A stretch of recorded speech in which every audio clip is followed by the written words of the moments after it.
Pinupuri ka namin, O Diyos, Ama, Anak, at Espiritu Santo.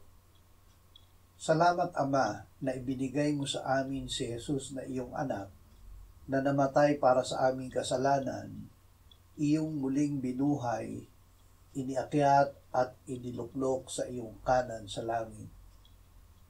Salamat na ibinigay mo sa amin ang iyong banal na Espiritu, at sa pamamagitan niya, ay ibinuhos mo ang iyong pag-ibig sa aming puso.